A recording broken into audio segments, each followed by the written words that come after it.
I'm Judy Stiles. Thank you for joining us this week on Newsmakers. We talk about a lot of agencies and community topics throughout the year. Today we're focusing on helping animals in our community, more specifically the Southeast Kansas Humane Society. Joining me, Jasmine Kyle. Thank you for being here today. Thank you so much for having me on. I appreciate it. I think it's the first time we've had a chance to visit, from Southeast Kansas, so maybe we need to start off by explaining with the region that you serve when people hear about you. Yeah, so we're located in Pittsburgh, Kansas. We serve people all the way to Girard, Arma. We get people from Joplin all the time. So anywhere Southeast Kansas, they come knocking on our door. Okay, so even though we're in Joplin, we're recording this program in Joplin, somebody who's watching today, they're interested, they can contact you. Yeah, of course. Joplin individuals are more than welcome to come to our shelter and adopt. You can adopt out of state lines with us, so that's completely fine. Great. Well, I know you have a no-kill policy at your shelter. Yeah, so we are a no-kill shelter, and what that means is that we will go through any length to make sure that an animal does not put down.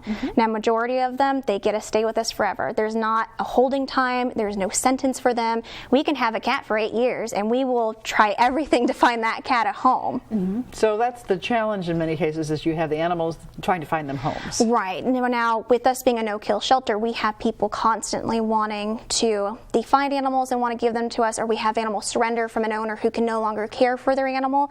But of course, we have a capacity limit. Right. So our biggest push is just trying to find these wonderful animals, their homes, so we can save the next one that can come into us. Right, because you only can bring in so many. Exactly. And so forth. Well, you have a dog with you today. I think we'll start off near the top of the show. Let people have a glimpse of, when we talk about animals, you have an animal with you today. So tell us a little bit about who we're going to meet. Yeah, so this is Piper. She is a 2-year-old boxer mix. She's female. She has been over at our shelter for over a year now, unfortunately, and this dog is absolutely amazing. We've had her at the annual dog swim, which had over 80 dogs, and she was running, jumping in the pool, playing with other dogs.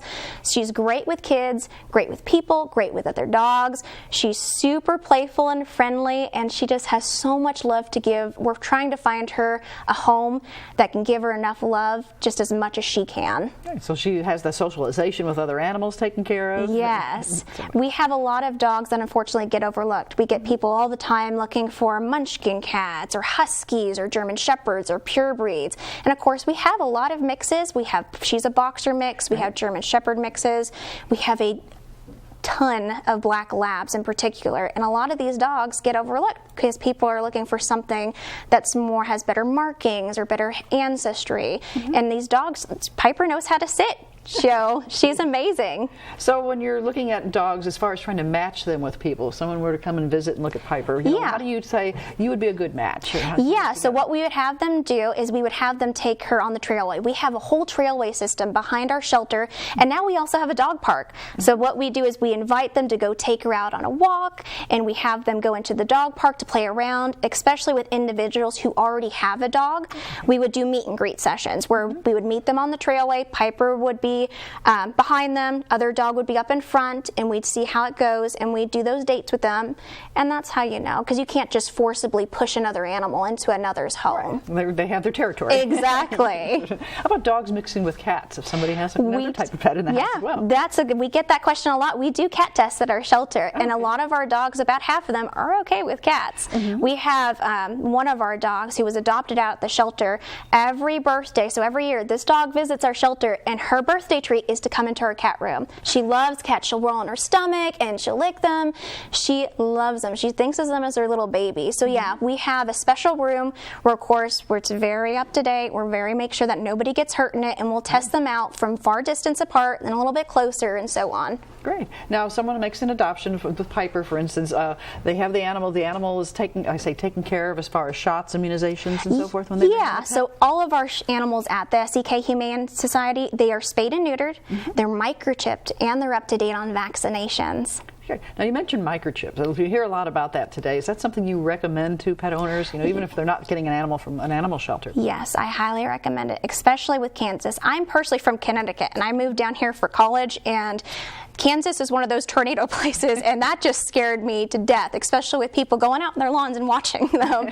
But we get those calls all the time. I'm actually part of the Kansas State Animal Response Team as well. So if something like a tornado were to hit somewhere, Red Cross goes in for the animals. We go in with a pop-up emergency animal shelter, and we help the animals at that location. I can't tell you how important and how much it helps to have that animal microchipped. Whether your animal gets found and it goes through animal control or somebody picks it up, If you find an animal, if you take it to any vet, they have a microchip scanner, and it can be solved just like that. Okay. So get that chip, and then what about following up on that chip? People move a lot. Yeah, so the good thing with our chips, we have a partnership with a company called Companion Protect. A lot of other shelters use them. With their chip that we have with the company, you can go online and update it anytime you want. And the good thing with that chip, let's say that Piper does get lost and we can't, and animal control gets her. They call her parents, they can't get a hold of the parents. There is a subline stating that she is from the SEK Humane Society. Will be contacted, she comes back to us, we'll follow there. So you're following through and taking care of her until they can find out who's taking care of her. Exactly. Yeah, any of our animals that get adopted, if something were to happen, let's say owner surrender, somebody unfortunately passes away, dog comes back, or cat for that reason comes back to us. Right. So you still are kind of keeping an eye for them even after they've gone on Exactly. to other homes and tying them together. So what is your capacity as far as number of dogs and cats that you're looking at? Yeah, so usually our capacity is anywhere from around 35 to 45 cats at a time. And then for dogs, we usually have anywhere from 55 to 65 at a time out at our shelter. Now, are there seasonal changes, times of year? Oh yeah, especially spring. Spring we are usually packed and flooded because spring is baby time. We'll have tons of newborn kittens and newborn puppies, and that's where we heavily rely on our foster program to help, because we, like I said earlier, we have a capacity since we're a no-kill shelter, but we want to go through extra lengths to try and save as many animals as we can. So, well, what about the education efforts that you do at the shelters? Well, you know, sometimes people may not know that much about pets when they adopt a pet. You know, what do I need to do with this dog or cat? How do I take care of it? Yeah, so what we do with any adoption, we create a giant packet for them that explains if it's each of our packets, like it's for kitten or for older cat, it's not just cat. That does not describe enough. There's differences, right? Right, and we get constant calls, and we welcome all those calls. If you have any questions, even if you haven't adopted from us, please give us a call. I mean, we had one woman who gave us a call recently, and she did not know that dogs dreamt in her sleep, and it blew her mind about that. The dog started moving in the night. Yeah, what's going on? And then we like to do educational visits. We're trying to really up it in 2019 to the schools and teaching the kids, because they're our next generation, these kids, into knowing how to successfully work with animals correctly. Right. Well, you mentioned the puppies and kittens, the young ones. I know we used to hear a lot about everybody wants the young new ones, but you know, you have the older pets that have the puppy stage already over with, or the kitten stage. You're not going to claw things up because they've grown up in a house. Exactly. Yeah, we get these older dogs, and they're terrific, and we go through every single step that we can. Like Piper, we've taught her how to sit. We have another dog by the name of Haku. He knows how to shake. He knows how to say hi. He dances around in a circle. We go through every step possible to get these older dogs homes, because that's what we are. Right now we are at full capacity, and they are 90% all adult dogs over a year. And so they need those dogs to have older homes. And the generations of people as well. Sometimes families are looking for a certain type of dog. Do you help kind of match up, well, if you have kids, if you don't have kids, if you're a senior citizen versus a young couple? Exactly. Another thing that we like to do with our dogs, so like I've said, we cat test some of the dogs as well for anybody that's interested. We can also kid test them as well. We have volunteers with families who've been with us for many years, and they have kids, and we come out, see if they're comfortable with the kid, because the last thing we want is, to have the dog go into a home that's not comfortable with it. And when it is a family adopting, we invite the whole family out to make sure that the dog is comfortable with everybody in the household. So they get the homes, and in January you have some special incentives to help them bring home the pets. Yeah, for January, any of our cats and any of our dogs that have been with us for over 6 months are only $30. And once again, spayed, neutered, microchipped, up to date on vaccinations. Dogs are usually 65, our cats are 45, but we're really dropping it to get some of these dogs who have been with us, fantastic dogs, and do some forever homes. Great. Now, do you provide resources for families? Obviously, when they adopt a pet, there's going to be veterinarian visits, shots, and so forth needed down the road. What do I do with my dog to take it, for those shots? Because the city says I have to have the rabies shots. Right, yeah. So what we'll do is we'll provide them with a list of veterinarians that they can get in contact with. Our animals, of course, are already up to date, but yeah, with the packet, everything is stated on how much they should feed that animal, what signs to look out for, and they contact us within any time they want to. Great. Well, you mentioned earlier, I don't want to bring up a grim subject, but somebody passes away and they have pets. Some people say, Grandma has passed away, but she had a dog or she had a cat. What do we do with it? Yeah, so when you look into a shelter, we get the question a lot is, where did all these dogs come from? About 70% of those animals are what's called animal surrender or lost. Oh, okay. So animal surrender is when I have a woman who comes up to me and says, I am moving to California, can't take my 5-year-old dog with me. Or I have a gentleman coming up and my dog's not getting along with my neighbor's dog. I don't know what to do, And at that point, we have to make a decision. Now, there's decisions into our organization. Of course, life and emergencies come first. If I have a dog that was just hit by a car, that's number one on my list. I have to immediately get that dog intake, get him to the vet, get him ASAP. And then I have another woman who calls in and says, well, I'm going to be moving in 5 weeks. And maybe we have a little bit more time to open up a spot for that individual. And then our other 30% would be anything that gets turned in, so like lost and found like that. With the animal control people that pick up animals and bring them and we have a great connection with the Animal Control Pittsburgh, Kansas. They've actually attended United States Humane Society conferences with us to get more training. They haven't put down a dog in a very long time, and we love this connection with them. Relationship that you have. And of course, we have humane societies throughout the region. I know I've read stories in the past, perhaps bigger cities will have a need for certain types of pets. I mean, is that the networking type of thing go on? Oh yeah, definitely. So the biggest actually problem that we have, especially with Pittsburgh, is the city limit. So for one of our dogs, like they have a breed ban is what it's called. We can't put pit bulls into the city. So we constantly have to contract out with a pit bull family. They're an organization that works with pit bulls. Up here in Joplin, there's a few that work with pit bulls. So constantly we're making sure we're all one big team, and if we can help out an animal, then we gladly do so. There was actually one here up in Joplin who had been over here for 2 years, and we did a trade. And I was like, new location, let's try them down here, and we can trade off on animals and give them another chance at a different city. Right. So there's a lot of options when you're working together. Oh, yeah, definitely. Now, people are listening to you talk and probably wondering, well, how are you funded? Tell me a little bit about what makes things work. Yeah, so we're a non-profit 501c3. We are surviving on the few grants that we can get, and our biggest one is our donors. We thrive on donations. We're very blessed to get the donations that we do. We have multiple people come in, drop off dog food and dog toys, but our monetary donations is what is able to get us to the next step. Just in 2018, we were able to do a massive renovations and improvements project. We completed our new indoor dog building, which is climate controlled, has 10 runs, is amazing. The dogs can go outside, 3 new outdoor exercise areas, a dog park, a whole new parking lot, our cat room got renovated, and it's all because of our monetary donors that we're able to do these things for the animals. So the financial dollars and cents making a big difference for you. It does. We'll accept any donations, but our monetary ones are able to buy us the new collars or the leashes or to pay electricity. It's those types of things that get us to the next step. Right. Well, I understand you have an event coming up that's kind of one of your key capstone type fundraisers as far as through the year trying to raise some funds for the agency. Yes, our next fundraiser, it is going to be Sunday, Super Bowl Sunday, February 3rd. It is our biggest fundraiser. It is going to be the 43rd annual Chili Dinner and Country Store. We hold it in partnership with the City of Pittsburgh's Animal Control, and it's in the lower level of the Memorial Auditorium. From 11 a.m. to 2 p.m. we serve chili. A ton of chili. So people want to have chili for the game that night. Exactly. Exactly. So during that time, it's $7 a ticket, and what that gets you is a bowl of chili, a home-baked dessert item, drink, coffee, crackers, and we have live entertainment throughout the event. We have Jim Wilson, who's a pianist. We have Cynthia Huffman, who is a solo bell choir. She does the bells.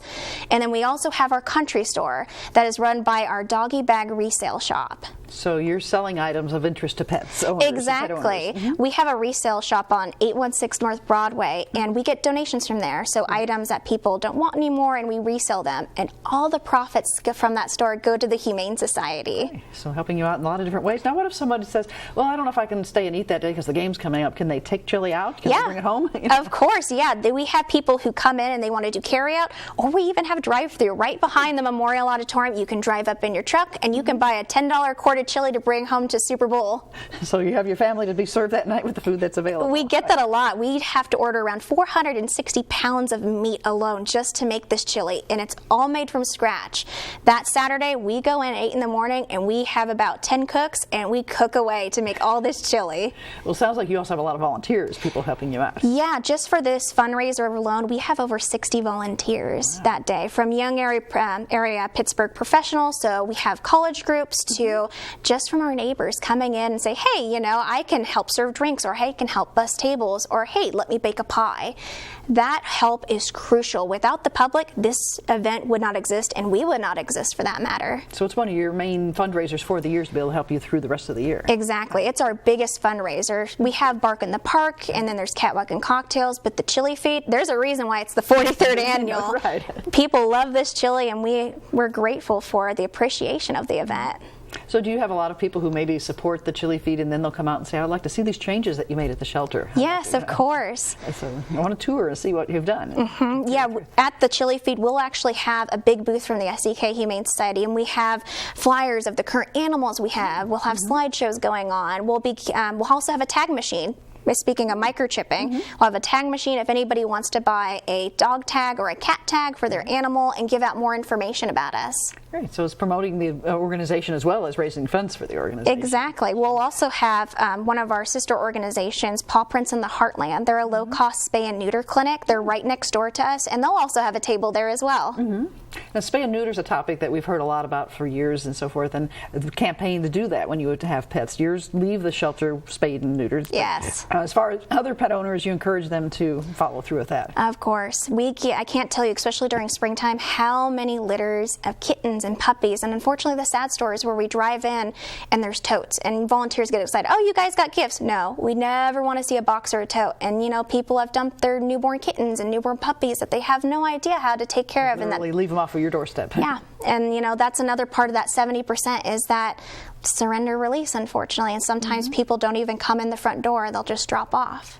Now, if somebody has some animals in the spring that they would like to see if you would accept them, what's the process on that side if somebody has an animal they need to? Yeah, no, give us a call at our number. We will do everything we can to find a foster for you.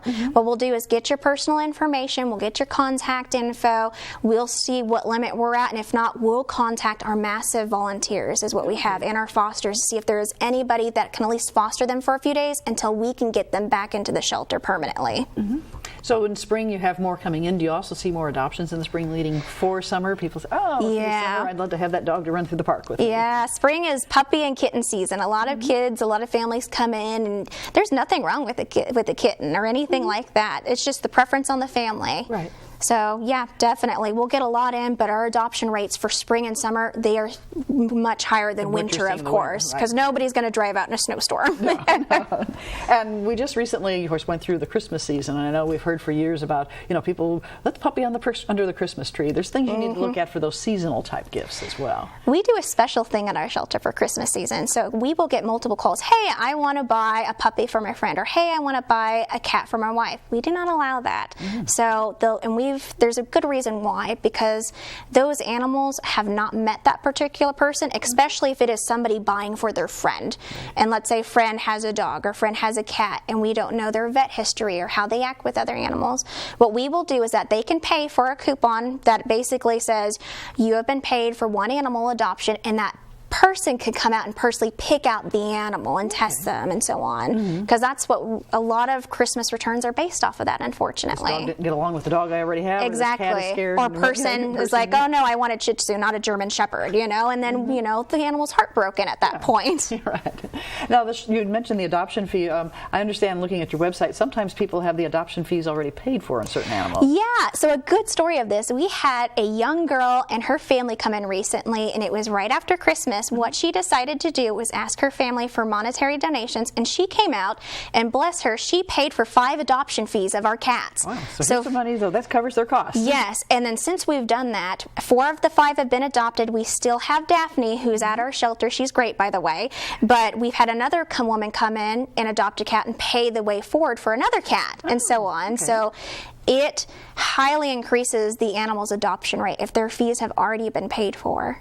So they're more, you know, people willing to take that big step and say, I don't have to pay the adoption fee, I can take care of them afterwards. Especially because she paid for 5 of the cats who'd been with us for over a year. So especially like for Piper and our older dogs, it gives them that open door opportunity to go into a home and not have to wait around for a while. Right. Well, you've seen a lot of animals, I'm sure, working there, coming. Do you get to follow up with them in their homes? You know, do people come back with their pets for events? Yes. Remember so-and-so, this puppy was here 2 months ago. You know? We see that at our adoption events the most. Like, we have Bark in the Park, which is a park event where people and their owners come out, and I think this year we're going to have like a dog 5K and other events, but we get to see that, you know, like we had one by the name of Jill who came up, and she was a 2-year-old lab, and she just knew immediately one of our shelter employees, and she just started running towards her. Yeah. And especially like at Santa Paws, that's an event we do at Christmas time. The dogs get to go up with Santa, and you get a Santa photo, and we get to see them all of how much they've matured and how they've changed for the better. It's fantastic. Right. It's nice to see those follow-up stories. It literally drives us to tears. It makes our whole day when we get to see those. Great. Do you ever get any unusual animals? People who call you with some, unusual pet? Oh yeah. We're just for cats and dogs. Right, we took they call you and say, "Can you help us?" Yeah. Can you take a llama in, or how about bunnies? We got a hummingbird this year that we took in momentarily. It was during the migration season of the hummingbirds, and they're getting into the barns with the glue traps, and a gentleman comes in, and there's a hummingbird in his hand. So what do I do with this? Right. So we were able to take care of it for a few hours until we got with a local person who dealt with raccoons and possums and hummingbirds and able to help them out. But we do see some strange dogs every now and then. And then for cats, we actually had a Munchkin Siamese cat this year for the first time. Oh. So we get to see all sorts of new things walk into our shelter. And people a lot of times may assume that, well, if you go to a shelter, they're going to be just mixed breeds, the Hind 57. But sometimes you do get purebreds for people that have animals that have. A lot of those specific breeds, like if we had Yorkies, or if we had the Siamese or the Munchkins. I have 2 Huskies at my shelter right now. They are most likely from surrender release, so from families that can no longer take care of them for a particular reason. In particular, these 2 Huskies that I have, they're over a year old. They've been together since birth. So they're a pair. Yeah, they are what we call a bonded pair. And the reason for that is they can't play alone. They will start to whine, and they'll cry for the other. They were sister and brother raised from birth together, so they're going to be one of our harder adoptions because they have to be adopted in a pair, because it would break our hearts to separate them at this point. Yeah, a lot of people have those pairs of pets, and they see what the bonding that pets have throughout the years and what the difference that it makes, tying that together. Do you have many people who may come in after they've lost their existing pet, maybe old age passes on or something like that, and is there any advice for how soon do you go look for another pet to replace one you may have lost? Oh yeah, the loss of a pet is devastating, and from a person who has never had a pet, they think it's bizarre. It's not until you own one till you realize that how much the personal connection. They are a family member when you realize it. Usually we won't see an immediate return, of course, because they go through a loss. Usually it's anywhere between 3 months to even a year, and they'll start to come out, especially to our events. That's where I see it the most. We have Pet Sense adoption events in Pittsburgh, Kansas, and we'll get people who walk by, see how they're doing, and test it out. And usually after about a month or 2, they'll come out to the shelter again. And so then they're at that point to say, I'm ready to really seriously look. Exactly. Because the last thing we do, we never force an animal onto anybody. The last thing, especially when somebody, let's say an individual comes in and they're with one of our dogs and they start bawling, we always ask that they come in for a follow-up visit. Because the last thing we want for them is to make a bad decision and go home, and then they can't personally deal with it. And that's just, it's not only for our dog's health, it's for their personal health as well. How often do you have people that will kind of visit 2 or 3 times before they actually choose a pet? We about 25% of our people, because it's a big responsibility. These animals usually live from anywhere from 8 to, I've had a cat live to 21, surprisingly. They're a long-term commitment, especially with families. We'll have families come in 3 to 4 times just to really knock down, because they'll usually choose around 3 to 2 dogs, then they'll narrow it to that 2, and then they've got to pick the one at that point. So the kids are kind of debating, I like this one, I like that one. Exactly. And at that point, we actually will sometimes get families, can we foster a dog for a week to see how it works? Completely acceptable. Oh, okay. Yeah. If with any of our adoptions, if we have an adoption, they even get a week-long trial term. So if something happens, we will, of course, take that animal back. They'll be refunded, of course. But a lot of the time, families will ask to foster that animal for a while to see how it works. Right. Let's check it out in our home around what we have in our environment. Exactly. I know you provide a lot of resources for the community. And like this time of year when the weather is so cold, do you give advice to people, or what do we do when the temperatures are going to be in the 20s, or how do you take care of those pets, indoor, outdoor, those types of questions? So the biggest recommendation, the very first one I give is we will have people call us and ask what to insulate their outdoor dog houses with. Do not use blankets. We cannot say that enough, because what happens in that freezing weather is that the blankets get damp because it rains first, and then they freeze. So you have an icy, frozen blanket. Right, and then at some points it freezes around the animal, unfortunately. Use straw as an insulator. It keeps dry, it's insulated enough. If you can't bring that animal inside, please use straw, because those blankets, they are a nasty little frozen territory of ungoodness for that animal, honestly. Another thing for winter is if you ever take your dog on a walk, if you use the salt that melts the ice quicker, some of these new brands that are coming out that promise, hey, it melts 50% faster than that brand, they use unsafe chemicals. And when the dog gets home, dog goes on the couch, of course they clean themselves and they lick the chemical salt off. So we know it's a hassle, but please wipe their paws. You will not believe how much it will help them with not digesting those chemicals for them. Yeah, so they have to be aware of the winter awareness, and I know that the water and food question in the winter is also something people wonder about. Yeah, so for the water, that's a big one, because we'll get that question a lot, is my dog's water keeps tipping it over at night, or it keeps getting frozen for a few days. When the winter, you want to change the water out every single night. Even before they go at night, new water. And then what we actually do is we will bungee cord. If you have a fence, which I hope everybody does with the dog, right? You can either bungee cord it to their fence line and the bucket stays very well, or you can also put a rod in the ground and actually connect it to the bucket, and those do wonders as well. So it's not blown up by the wind, because that wind can be nasty in the winter. Windy weather, knock anything over. Exactly. Water ball and kind of tying that together. And for people who may have the cats, maybe indoor adjustments to a kitten or a cat in the house, getting them used to litter boxes, getting them used to not tearing up the furniture people worry about. Yeah, so a lot of people, surprisingly, these cats are adapted to going into a litter box. They really just kind of know it off birth. Now, newborn kittens, they don't. Their mom cleans them. They have no idea. If you were to get a new cat, that's the first thing I do. Show them the litter box. Put them in the litter box. That way they have a recognition of this is where you go. Usually they do not go outside that litter box, because that is what they're adjusted to. It's something they're born with, and we're very happy that they realize it. Yeah. But so, Jasmine, if someone has questions, how do they contact you if they want to actually, I guess, find you, and then also if they needed to call? Yeah, so our location is in Pittsburgh, Kansas, so it's 485 East 560th Avenue. We're open every day of the week, including Mondays, including Sundays. Monday through Saturday, we're open from 11 a.m. to 4 p.m. And then Sundays, even Sunday with church, we're open from 1 to 4. We give these animals every day and every hour that we possibly can to get them seen. And you have a website? Yeah, which is brand new to us, actually. We just completed it in 2018. It's the SEK Humane Society.com. With our partnership with Companion Protect, they were able to provide us a shelter manager software system, and with this website you can go on and these animals are 100% current. So let's say Piper gets adopted here in the next hour. As soon as she's adopted on our program, it takes her off our website, our Facebook, everything. So I don't have a woman who's fallen in love with a husky that hasn't been there for 2 years. It was very crucial that we get this updated. And same thing when we get a new animal in. As soon as they're registered, it gets brought to everywhere on our platforms. And you're finding a lot of people using the social media to look at what you have? Oh, yeah. Facebook is our biggest platform, honestly. We have over 10,000 followers on that, and that is where everybody goes to find out more events from us, what animals are new, what we're working on, and so on. So they keep current through Facebook, and once again, tying into the February 3rd event, you probably have a lot of information on Facebook about that. Oh, yeah. We have a whole event page towards that. We have Tuesday ticket giveaways. We're sharing special merchandise at the event.